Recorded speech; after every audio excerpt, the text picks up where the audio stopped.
College football is back in full swing. We've got rivalries, we've got upsets, we've got chaos, and most importantly, we've got opportunity for some value and to cash. Join us for our college football week 3 locks and best bets.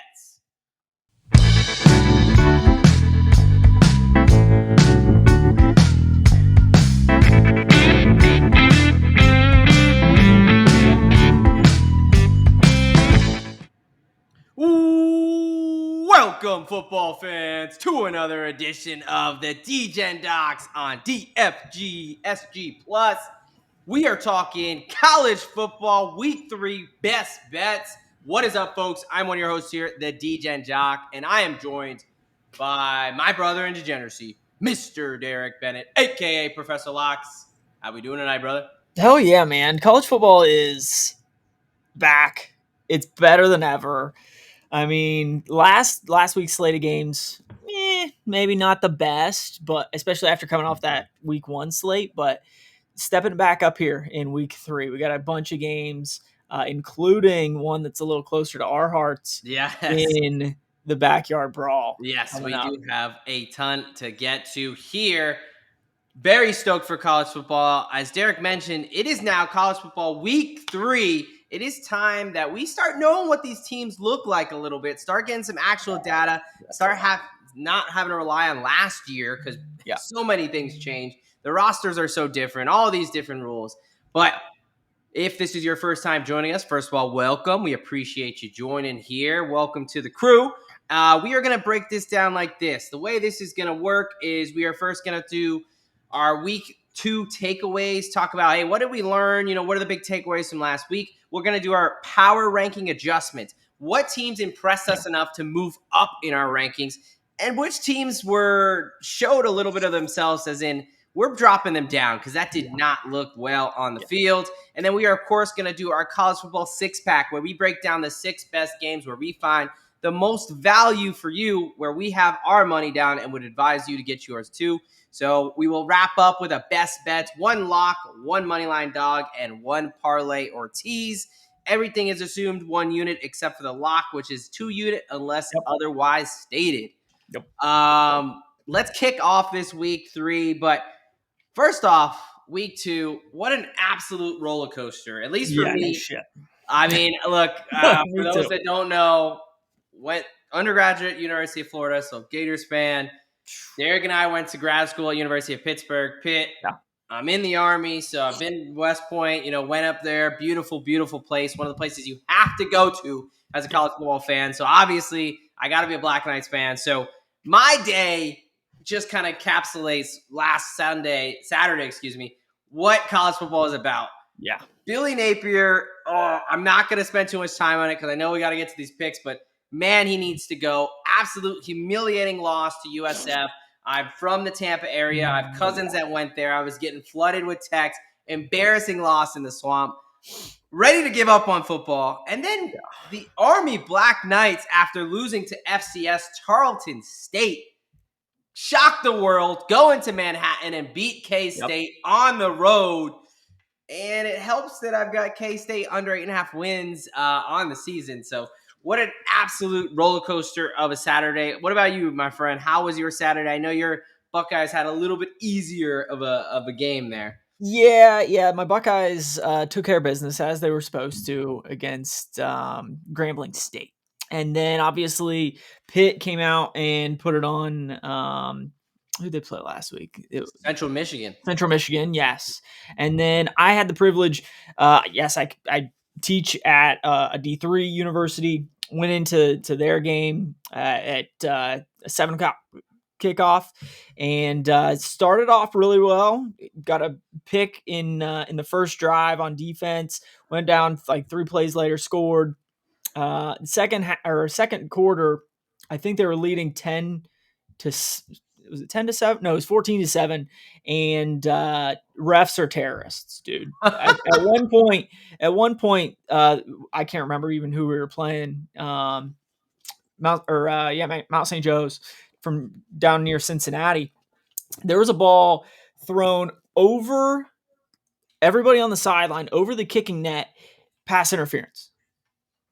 that was a third down play that they ended up converting on because of this penalty. 2 plays later, they scored and ended up, I think it was like 33-27. We ended up losing. But yeah, I mean, refs are just the worst, dude.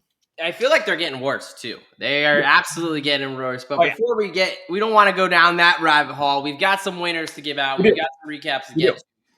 But you mentioned it. It is Backyard Brawl week. That's right. And at the University of Pittsburgh, at least we beat our MAC school that we played. There It's was a true. chance this was going to be college game day, but Yep. unfortunately, those poor bastards down in Morgan did their job. One of us knew it was a look ahead spot and cashed on the Ohio Bobcats on the money line, baby. Right. Taking out West Virginia. But it is Backyard Brawl week, and in honor of Brawl week and Rich Rod being back, bringing back the 2007. West Virginia's on their way to a national championship, but not so fast, my friend, because Pat McAfee, garbage. Pat White, garbage. Ready for the Pitt Panthers, the lowly 4-7 Pitt Panthers, go into Morgantown and take down the number 2 West Virginia Mountaineers. Yep. That will live in infamy forever. And we're ready to go back to Morgantown. Dude, who won the national championship that year? 07? Assuming you're asking this question. Because the Gators won in 08, correct? We did win in 06 and 08, correct. Okay. So who split? I'm going to assume it's Ohio State based on the way It you're was looking not. It was not Ohio State. Ohio State played in the game. They lost to LSU, I believe, because they played in back-to-back national championships. Lost to LSU and then to the Gators in 08. Wow, a little bit of a Bills run there, but SCC, I guess it just means more. But hey, excited for week 3 and this Backyard Brawl. Looking back at week 2, let's talk about some major takeaways, from at least the betting or just overall big view of what did we learn? What can we learn from last week? Well, one, the game isn't over until it's over. We both had some horrendously bad beats. Yeah, some bad breaks. Kansas was up 21-6. They were back and forth all game. Of course, 1 minute left. Mizzou breaks a long run, scores an unnecessary touchdown. Bang, all of a sudden they cover after they haven't been covering and haven't really been leading the whole game. Right. Yeah, I don't know if that one was necessarily as bad as UConn getting scored. They were beating Syracuse all day. Syracuse took the lead with 40 seconds left. Right. UConn does go down, kick a game tying field goal, goes into overtime. UConn scores a touchdown to lead things off. Syracuse does. Or Syracuse did. Syracuse scored a touchdown to lead things off. UConn had to match it. They didn't. And we ended up pushing on that one, which was just horrendous. Yeah, no, absolutely terrible there. Situation where we're catching 7 points, leading the whole game, like you said, last second. It's like even if they lose by the field goal, we'll still catch, right? They get a miraculous catch on 4th and 7. Now the money line's back in play. And of course, everything that could go wrong went wrong. Brutal beat on push, really. I mean, but still, that was one of those where it felt like a loss because it was so... you were winning the whole game. You were winning, let alone covering, and then to go to that was brutal. And it kind of shows you that the better team doesn't always win. And I think that is a lot of why we love college football. You could argue that in UConn, Syracuse. My Gators, I'm not going to spend too much time, but I will go to the deathbed saying we are better than the USF, talent-wise, things like that. You could say that about Army K-State. Baylor, SMU, crazy game. SMU was up and then wind up losing it. I think it double overtime. So a little bit of what makes college football amazing, but also kind of goes to highlight. It does definitely highlight the emotion that college kids kind of ride and die with. When it comes to the college game, it just doesn't seem like the best. I mean, your team, the best version of your team shows up week to week, where in the NFL, in other, professional leagues, it seems like it's a little bit more consistent. In college, you just never know. Yeah, absolutely. Which makes it very fun, but also extremely frustrating to Yes. both be a fan and, of course, to bet on. Yes. So, look, game's not over till it's over. Nope. Just because someone's a better team doesn't mean they're going to come out with the victory, even if No it's doubt. that day. And can we just talk about one thing really quick? The top teams playing the absolute garbage of FCS and FBS, like we could probably do away with that. Like I know, I wish the committee, the college football playoff committee, got to a point where it was like, we're gonna, not give you any type of reward just for having a good record. Like really Yeah. kind of building more into, who you play really matters because Yeah. the And I number, think like, I think they did come out before the season and say that they were going to use some sort of metrics in terms of strength of record, strength of right, wins, strength of losses, similar to they do it with like March Madness tournament. Now absolutely. we haven't seen those rankings come out, so time will tell how much they are truly weighing those things in. But yes, I completely agree. I think it's one of those things where when you have a schedule like Florida and you play Florida State and you play Miami as Right, two right. of your three non-con games. I guess USF, they beat Boise State. We'll see how they look Right. against Miami. I mean, I still don't think they're that great, but But I mean, I just was looking at like week 2. Part of the reason why it sucked is like Ohio State hung 70-0 over Grambling. Yep. Penn State, Florida International, Yep. LSU, Louisiana Tech, Yep. Georgia, Even Austin even Peay. Oregon still playing a Power Four conference team. Like, Well, I mean, at least they're powerful. Like, that yeah, Oklahoma State, they scheduled that a while ago. You right. got Gundy. You don't know they were going to be that bad. Fair. But, Fair.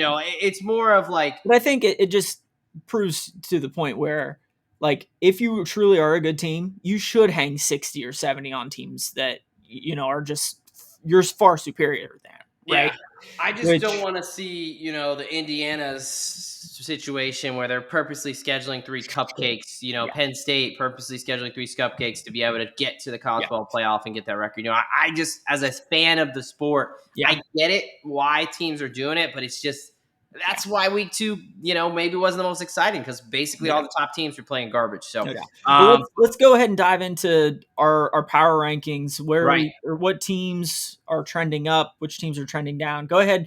Let's go ahead and start with your teams that are trending up. What All teams right. are looking better for you?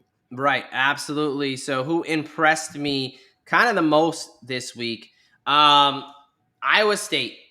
I mean, I get it. Like, I've had them there last week. I've kind of been talking about. I talked about them in the preseason. Had their over. Had them to win the Big 12. I took them last week. At like 400+400, 410 to make the college football playoff. Like Yeah. this team, man, to go and pull out that victory in the Cyhawk series.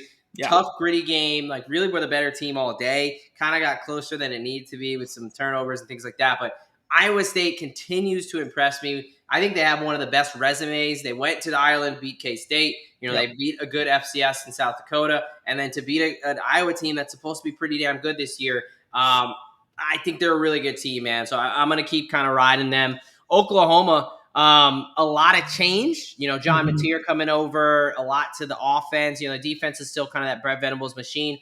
Yep. It kind of started to click a little bit. I mean, Michigan, again, I don't think they're going to be a powerhouse this year, but they've got obviously talent all over the defensive side of the ball. Sure. They're a well put together team, and Oklahoma really kind of put it on them. I think the score even kind of dressed that up a little bit. They dominated them kind of through and throughout.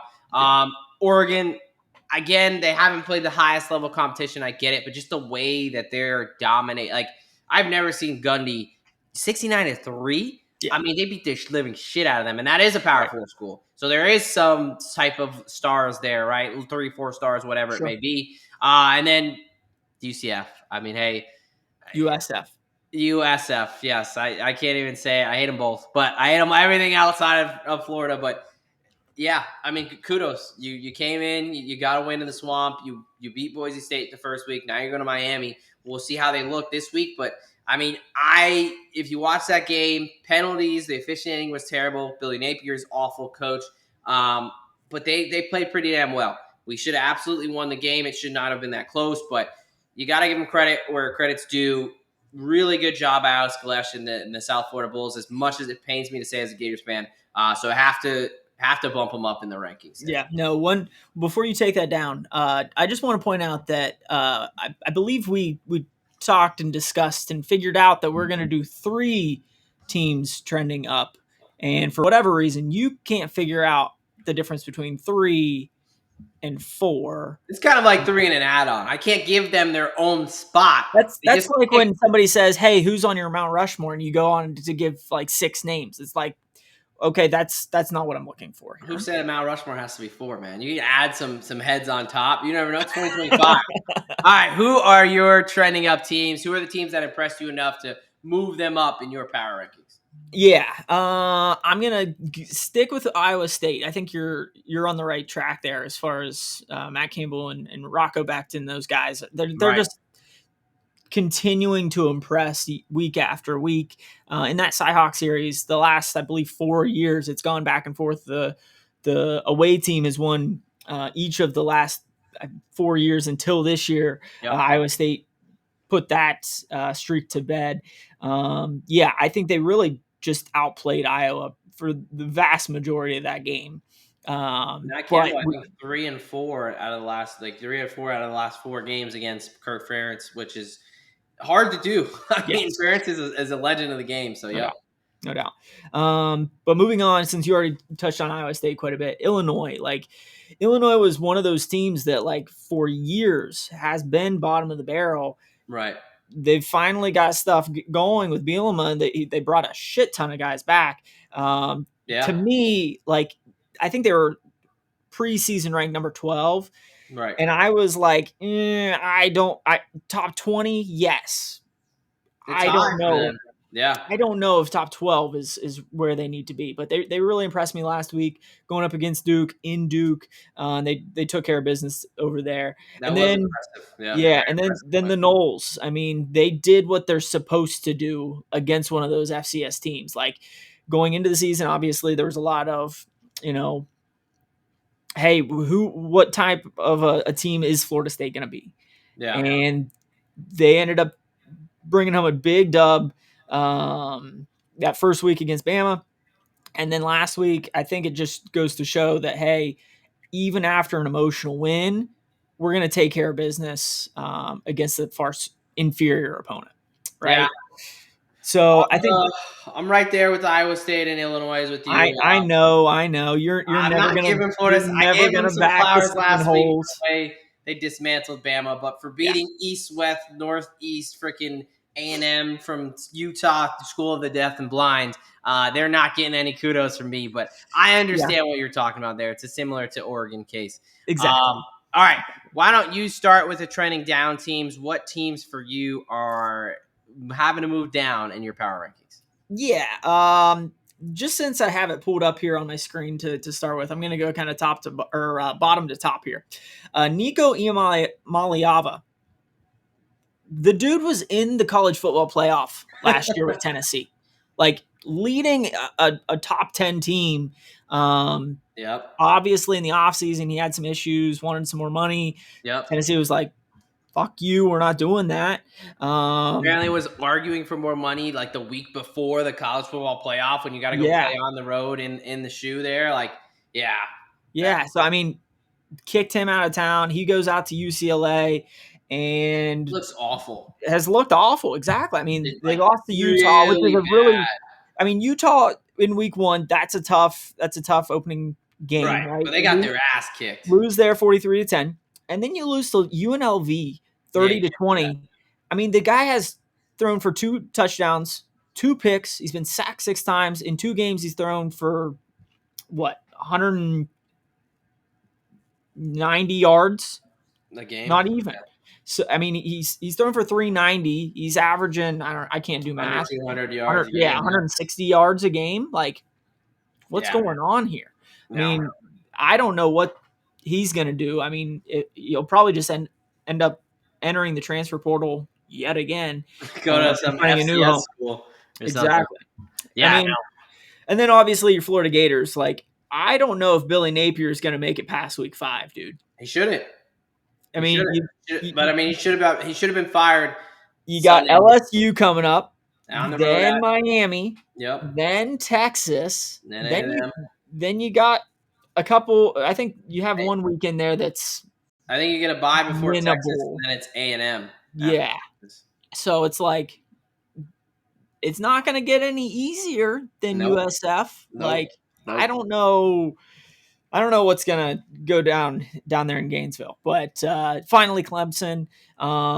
There is no freaking reason that they should have ever been down last week, No. and they were for the most of the game. Yeah, Right? I mean, especially after losing a big time game, they were up. They got shut out in the second half. Only 10 points against, I think, still a questionable LSU defense. Yep. Clemson, obviously, we were pretty high on them coming into the year, and they've been up until this point, nothing short of a disappointment. Yeah, I mean, there's no reason why you should be trailing Troy 16-0. Now, obviously, they go on and put 27 on them after that, but like, why? You got basically shut out in the first half, and that offense was bringing basically everybody back. So Dabo's got to figure something out there. Absolutely. Yeah, I'm right there with you with Clemson. Obviously, Florida. Yeah, moving on. All right, for my teams that are trending down, I'm moving down to the power rankings here. We've got Arizona State. Man, they, coming off the college football playoff last year, I know they were definitely ahead of schedule as far as Dillingham having them boys ready to go. But to go on the road and lose at Mississippi State, I know the crowd was very into it, but especially the way they lost, like losing that, and how do you leave someone wide open? They obviously have to throw the ball. That was a bad loss. That was a really bad loss there for a team that, again, has hopes of Big 12 title, college football playoff, things like that. So the loss of Cam Skattebo is felt there. That team is not the team they were last year. And Mississippi State, although improved, they still won 2 games last year. So that's a bad loss there for Arizona State. You talked about Florida. I'm not going to spend 5 minutes going on a Billy Napier rant. Just know this is the most talented team the Gators have had in over a decade. Wow. And the fact that you were even in a dogfight and especially lost to a regional school in the swamp is absolutely embarrassing. Abysmal loss. Terrible. Up there with the Georgia Southern loss years ago. We'll see. I mean, I don't have faith that they're going to be able to bounce back. But LSU Florida is always crazy, usually a crazy game. I'm very nervous if this team is going to have the resolve to really try to turn this around. They were able to turn it around last year after a shaky start, but not losing to USF's shaky start. Like you said, that schedule is brutal. So not very hopeful. You see I'm wearing the Pitt gear, going to be wearing a lot of Pitt and Army gear this year. I have a feeling the Gators gear is going to be in the closet till Napier is out Leave of them in the boxes. Leave them in the boxes. Exactly. And K-State, I mean, I was already low on this team coming into the year. I'm not an Avery Johnson believer. I thought 8.5 was too high. I thought they lost Giddens there. I thought they were going to have some things to replace. But, man, there is a strong case that they should be 0-3, excuse me. Lost, they played pretty well against Iowa State, but then to almost lose at North Dakota, being down that last drive. And then Army, I mean, dude, K-State had the ball for only 3 minutes in the entire second half. They got dominated by Army. And I know that's the way Army plays because it's a beautiful, beautiful brand of football. But you can't have that happen in Canton. I mean, this team lost to Tarleton State the week before, an FCS school. So for Army to come in, I know they changed quarterbacks, but for them to come in and do that to you on your home turf, like, I don't know. I was just talking about the Gators. How do they get up off the mat? How does Kansas State get off the mat and kind of, with a lot of transfers and not a lot of continuity? Right. It's kind of break the emergency glass time there in Manhattan. So those are my 3 teams. I am trending down and kind of moving them down in the power rankings. Yeah. But, hey, another week of football coming up. We got a bunch of games we're going to be talking about. We got some picks, some locks, some dogs. Yes. Parlays. So let's go ahead and get rolling. Week 2 is officially in the rearview mirror. We are on to our week 3 college football locks. And the way this is going to go, folks, of course, break down 6 games, talk about it, set it up. We're going to give out our picks. Then we'll finish with some best bets, a lock, a money line dog, and then either a parlay or a teaser. Derek hit his teaser last week, got a nice plus 140 cash. So we are going to be back to that there. Let's start with Thursday night, September 11th, 7:30 p.m. Eastern time. A nice little appetizer there, maybe Yep. for Thursday night football. Then we can go That's right. ahead and multi-screen it and watch them both. We've got a battle of 2-0s in the ACC, but man, we're going to argue that these 2-0s look very different. You've got North Carolina State heading over to Winston-Salem there to take on Wake Forest. NC State laying 7.5 as road favorites. Minus 285 on the money line. Over under sitting at 52.5, and then Wake Forest obviously catching 7.5, plus 230 as the home dog here. So at face value, wow, two teams 2-0, over a touchdown favorite on the Right. road. What's going on here? How do you see this one playing out? Yeah, I mean, like you were kind of hinting at, I think these two teams have had very different 2-0 schedules. NC State has had Virginia and Eastern Carolina, where Wake Forest has had Western Carolina. Never heard, I didn't even know that was school, and Kennesaw State. Right. Yes, they handled Western Carolina 42-10. They barely snuck away from Kennesaw State with a win 10-9 last week, or in week 1, excuse me. So I think it's just one of those things where NC State has already been tested. The young quarterback, CJ Bailey, has been playing okay. He hasn't played super well in either of those games. But I think it's just one of those things where it's a little bit of a revenge spot for NC State. They ended up losing to Wake Forest last year. And I don't know if we truly know what Wake Forest is at this point, where NC State has already played a couple of pretty decent programs and come away with victory. So give me NC State in this one, minus 7.5. Absolutely. 100%. Love NC State here to open up the slate on the road. I know it's a big number, but man, I think like you alluded to, these 2-0s are worlds apart. Look, Virginia beat Coastal. They dominated Coastal in week 1, and then NC State goes and beats them in a shootout, and really a respectable win. And even East Carolina, had beat them in the bowl game last year. East Right. Carolina is supposed to be a solid team in the AAC there, or the AAC. Yeah. They beat the shit out of Campbell the next week. Like you said, 2 respectable wins. And then you flip on the other side, man. And yes, Western Carolina, another joke of a kind of FCS program there, although I believe that's where Desmond Reed and Cade Bell came from. So thank you for that. But Kennesaw State may be one of the worst FBS programs in the country this year. Yes.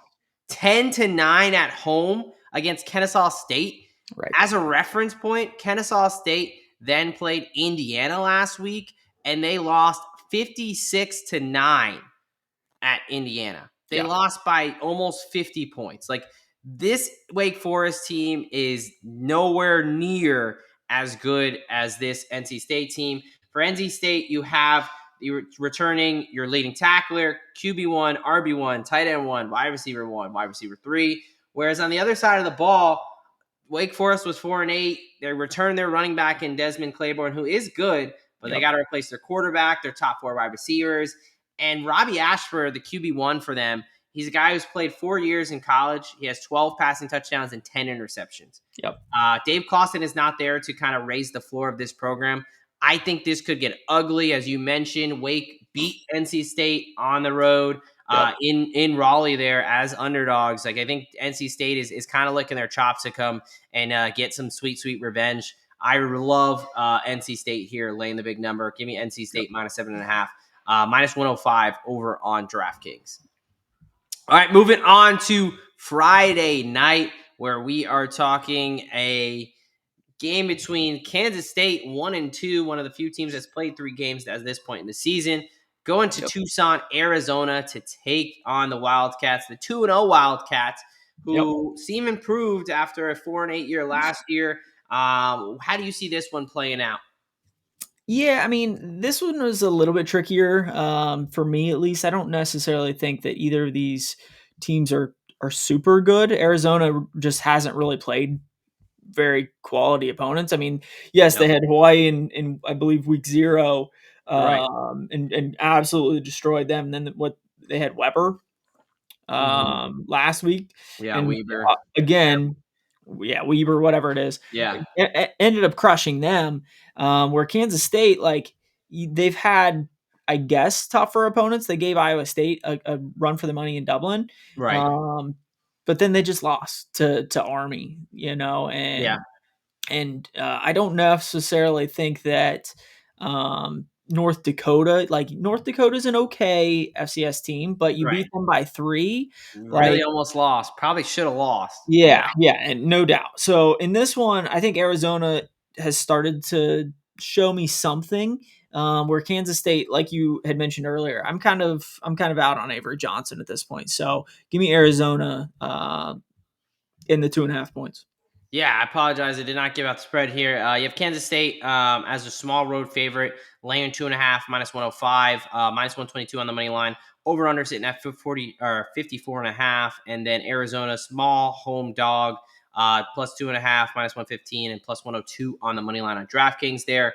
So Derek is on Arizona. I'm also going to be on Arizona. I've talked about K State. I've lost all faith in that program there, in that school for now. Look, I already was not high on Avery Johnson. They were only he was only 3-3 on the road last season. Very bad vibes. A couple plays away from 0-3. It's their first road trip. I know Yep. Kleiman is Chris Kleiman is a very good coach, but Yes. they brought in a lot of transfers this year. And, we saw the Florida State kind of debacle where it's hard to galvanize those people who have only been around each other for a couple months. Like, no longer are the days of, at least for some schools, building 4 years of camaraderie and building that culture. A lot of these guys they're new to that culture. So how do you respond? You transfer to a school, you think the grass is going to be greener, and Yep. you lose to Army, you almost lose to an FCS. Like, you had hopes of the college football playoff, and it's not over, but man, does it look bleak. So yeah, I like, on the flip side, Arizona. Second year of head coach Brent Britton. Noah Fafita is back again. You have 17 returning starters, Yep. including 9 on the defense, and they're returning their top 4 leading tacklers. So, I think in year one, Brett Brennan kind of lost a lot of his team to the portal. Now he Yep. gets some continuity back. And yeah, you're right. They haven't really played anyone.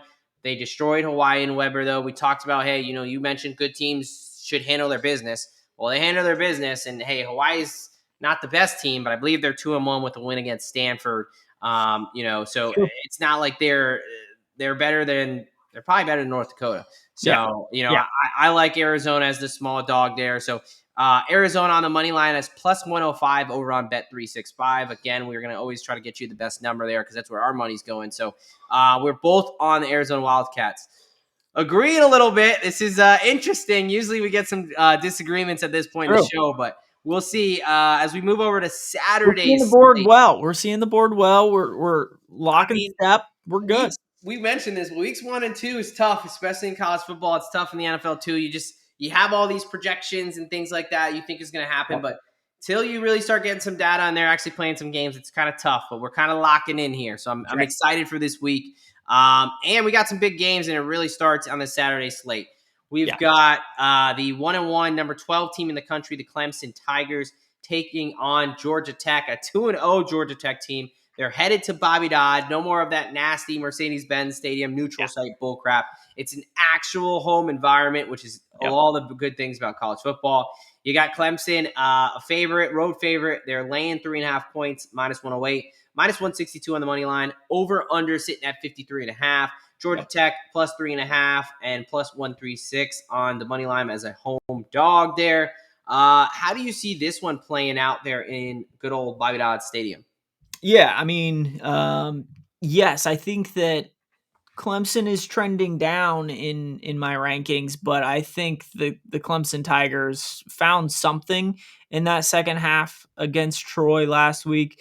And Cade Klubnik can only be held down for so long. He was one of those quarterbacks that was being projected as potentially the dude in this upcoming NFL draft. Right. And I think it's just a matter of time before the Clemson Tigers get things rolling.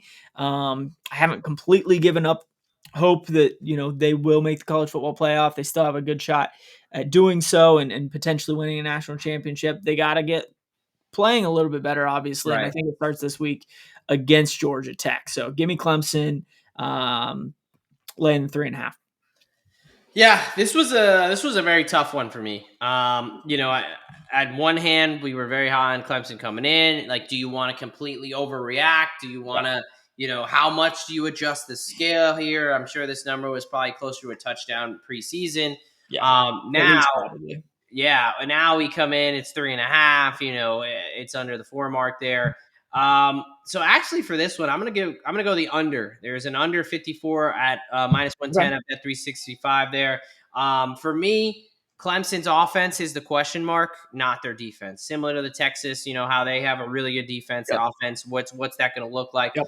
Only 10 points again against LSU. I think they only put up 26 against a bad Troy team. Right. So again, for me, offense has not looked very good.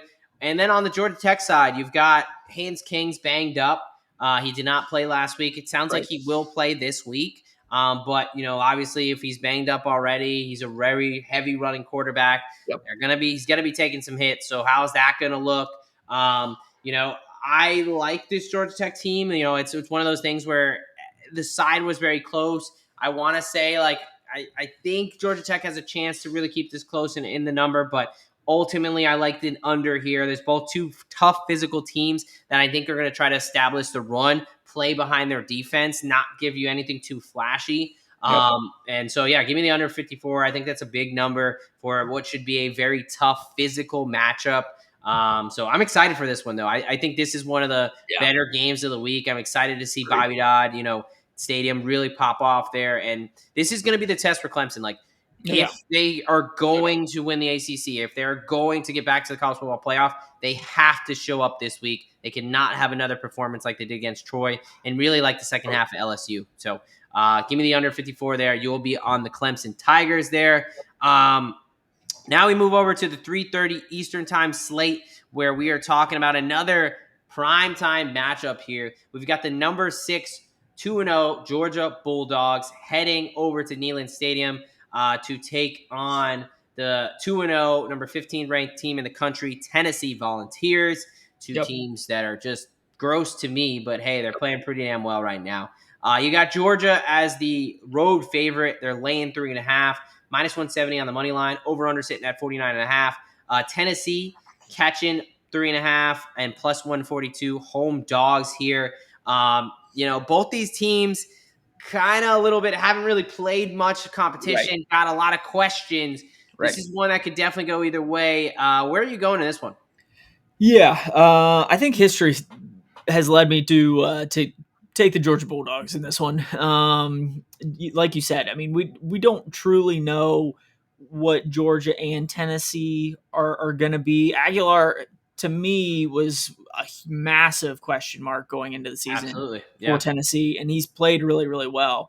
Now, he played Syracuse, decent opponent, and then they played ETSU last week. So, I don't know if we can really take anything from that 72-17 ass whooping that they handed ETSU last week. But give me the Georgia Bulldogs. Gunnar Stockton, Kirby Smart is going to have them barking up a tree and taking down Smokey on the other side. Yeah, as much as it pains me, I mean, I really hate both these schools, but give me the Georgia Bulldogs laying the 3.5 on the road there. As we were kind of talking about history, I was kind of thinking both these teams do have question marks at the quarterback position. Gunnar Stockton, kind of his first true road start, something we've kind of wanted to fade. However, he did start a game in the college football playoffs, although kind of neutral site. That is a big game, right?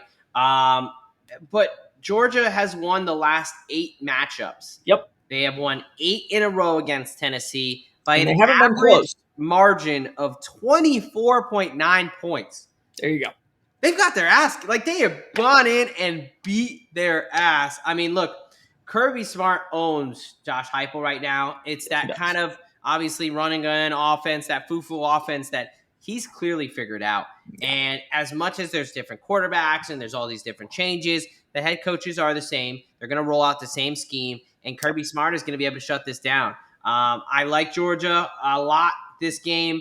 I also don't mind the under 49.5 here. I liked it at 50.5 a little bit better, but the official play will be Georgia. But yeah, Tennessee, I mean, really, both these teams I don't think have played much competition. Yeah. Marshall and Austin Peay for Georgia, not much. Syracuse and like East Tennessee. That Syracuse game was basically a home game. We're not high on Syracuse. Syracuse should have lost to UConn last week. Like they had a lot to replace. So I think that all the hype for there's no way Tennessee is the 15th best ranked team in the country. Yeah. Questions at quarterback, but the running game and defense travels. And Georgia's got arguably one of the best defenses in the country, and they have 3 very solid backs there. So, yeah, I like Georgia, and I don't like this one to even be particularly close. So we're both riding the dogs there. All right, moving over to the night slate. Last 2 games on the slate here. First one here, we are talking about Texas A&M is heading to South Bend, Indiana. Man, this is going to be another really good one. Like you were saying, we've got some solid games on the slate, something that we're not even talking about today. But Saturday, September 13th, 7:30 p.m. Eastern Time. You got the 2-0 Texas A&M Aggies, the number 16th ranked team in the country, heading into South Bend to take on the 0-1, but they're the number 8 team in the country, Notre Dame Fighting Irish there. Texas A&M is catching 7 points. They're plus 225 on the money line. Over under sitting at 49.5. And then Notre Dame home team laying 7 at minus 108, and then minus 278 on the money line there. So big number despite what should be a good matchup here. Where are you going in this one? Yeah, I mean, I think obviously these teams played in week 1 last year, and the Fighting Irish ended up winning 23-13, I believe. I think it was a 10-point game. Yep. Yeah, I like both of these head coaches. I mean, Marcus Freeman, dog. Yeah. Great coach. Yeah. Yeah. You could put Elko in that same Elko, thing. thank you. Elko. Yeah. He's a stud. I'm going to take the points in this one and go with Texas A&M. And part of that's due to Riley Leonard's not coming out of that tunnel. I mean, CJ Carr played okay in week 1. Obviously, they're coming off a bye, so they do have a little bit of extra time to prepare for Texas A&M. But Marcel Reed has played pretty well. He's one of those quarterbacks that he does like to use his legs. He can extend a lot of plays, which typically Notre Dame can struggle with. So, give me the Aggies in this one. Yeah, man, I was surprised at how high the number was. I thought this was going to be closer to a field goal. I get it's in South Bend. It's a great home environment, one of the historic home environments. But, it's a big number. And I was kind of going back and forth. Like you said, I like what CJ Carr showed when they took the training wheels off in the second half against Miami. Yep. I still have my questions on Marcel Reed. A&M's played 2 group of 5 teams, and they have failed to cover a spread. Now, that's not everything, but that does kind of tell you they've kind of underperformed expectations. And honestly, that's more defense to me. I mean, they've given up, 24 and 22 or something like that. Yeah. I think it's one of those things where Elko's a defensive guy. I think he's going to figure it out. Yeah. And who knows? They may have just been looking ahead of both of those for this big-time matchup in South Bend. Exactly. And you got the revenge angle there. But, ultimately, I'm going to go with the under in this one. Similar to the Clemson Georgia Tech game. Yeah. Under 49.5, minus 108 over on DK. You have 2 teams that want to run the ball. Yep. They have, younger. I know Marcel Reed's played a little bit more football there, but I still think unproven quarterbacks, on the road for Marcel Reed. CJ Carr is starting his second game in college football against a really good, supposed to be really good defense there. So I think these are 2 teams with a solid defense that want to establish the line of scrimmage. Texas A&M bringing back 4 of the 5, 7 out of their top 8 guys in the O-line. Notre Dame always producing on the O-line and D-line there. They have the 14 returning starters. They have Jeremiah Love, Jadarian Price there. So I think it's 2 teams that want to establish the run and play behind their defense. So I'm going to go under 49.5 there. I don't think it gets over 50 there. I could see, 24-21 type game, 17-21, something like that. I think that this is going to be a lower scoring game. I think it's going to be a lot of hard-hitting football, a lot of, something we're probably close to seeing on the NFL level with guys flying around and not a lot of easy gimme points there. Like you said, I think Elko, usually you can trust his defense to get going. I think they have been preparing and trying to get right. So I'm going to, the side, I could kind of see this going either way. I do think 7 is a big number, but I feel better about the under. So give me the under 49.5 there. I think I heard you said you were going to co-sign that as well. Yeah. I would definitely take the 49.5, the under. Yeah. So you're on Texas A&M +7 -110 over on Bet365, and then under 49.5 -108 over on DraftKings. All right, one more game to break down here, the nightcap, and it's going to be a fun one. 2 of the probably most electric quarterback prospects, and just quarterbacks. Football. Well, I don't know about prospects. Yeah, one of them is like my size, a little bit stockier, but hey, don't you start ragging on my guy here. So we have the 2-0 Vanderbilt Commodores heading to South Carolina to take on those Gamecocks. The 2-0 Gamecocks, the number 11 team in the country there. This number's kind of fluctuated. It was, earlier there was a 4.5. I think it's now +5.5, -115 for Vanderbilt. A money line around +170. Over under sitting at 48.5. And then South Carolina laying either 4.5 with some juice or the 5.5 at -105, around 205 there. So, it really should be a fun one to kind of cap off this slate here. Lenora Sellers, Diego Pavia, 2 coaches in Clark Lee and Shane Beamer that are kind of on the up and coming and rise. Yeah. Where are you going in this one? Yeah, I mean, this one is a tough one because the quarterbacks, like you're going to be hard pressed to find some better proven star power quarterbacks. More exciting to watch. Yeah, than Diego Pavia. This is must-watch TV. Yeah, I mean, Lenora Sellers, he might end up being that number 1 overall pick when it's all said and done in a draft real soon. Diego Pavia, I don't necessarily know if he's going to move on to the NFL and do a whole lot, but I mean, as a college quarterback, he is super exciting. He's an electric personality for sure, and that's basically why I didn't end up going either way. But I do like that total. So give me the under, over in this one, the over 48.5 in this game. I think both of these quarterbacks can put up some major points over or so far. Lenora Sellers last week put up 38. The week before, Virginia Tech they only scored 24, but that was a neutral site game. Week 1, you kind of had the Beamer Bowl there, so Shane Beamer, had a little bit more emotions in that one. So, give me the over in this one. Yeah, I'm going to co-sign you on the over there. Okay. I love the over. Vanderbilt's put up 45 and 44. They went into Lane Stadium and put up 44, beat Virginia Tech 44-20. You talked about Lenora Sellers and his ability to keep plays alive. They've put up, 24 and 38 there. I do think this is going to be a very exciting matchup. 2 quarterbacks that will never say die are going to always try to keep the play alive. So that's going to lead to explosive plays. It's also probably going to lead to some turnovers. Yes. A little bit of that gunslinger mentality on both sides of the ball there. So I think that's going to lead to points one way or the other. So I think this total is way too low. I like the under there as well. Or excuse me, the over 48.5. I'm also going to be on Vanderbilt. I had it at +5 -110 over at Bet365. Shop around. This one's kind of moving the most. We are recording this Tuesday night. Hopefully, we're going to get this out here soon after we finish recording. But yeah, I like Vanderbilt a lot. Again, you have a common opponent. You have Virginia Tech. South Carolina played them in a neutral site. That was a lot more South Carolina fans in the South in Mercedes-Benz Stadium. They won 24-11, a 13-point victory. Vanderbilt went into Lane Stadium and they took out the Sandman and they won by 24 points. I think that is an absolute statement. I understand that Williams-Brice is going to be rocking in Columbia, South Carolina, but I don't think that, I don't think that the Williams-Brice is one of those crazy places to play in, right? They've got a good environment, but this is not between the hedges. This is not the swamp. This is not Bryant Denny Stadium.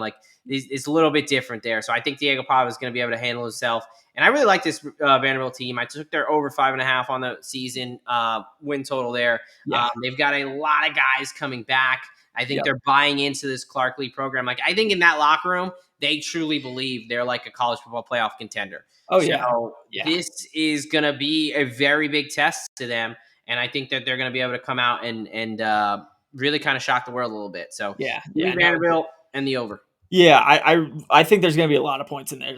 Like you said, I think this could end up being a close one. I could see this coming down to a field goal and going, being a 3-point game. I could also see it being, Diego Pavia trying to bring Vanderbilt down in the last few seconds to tie the game up at a touchdown. So that's why I ended up staying away from the line. I think it's it's a tough one.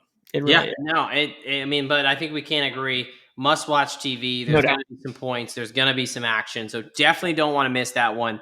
7:45 p.m. Eastern time there. A nice little nightcap to the week 3 there. Hopefully you're enjoying your winnings. If you tailed us, we are going to get to our best bets. We're going to give out our lock of the week, our moneyline dog, and then either a parlay or a teaser to wrap things up.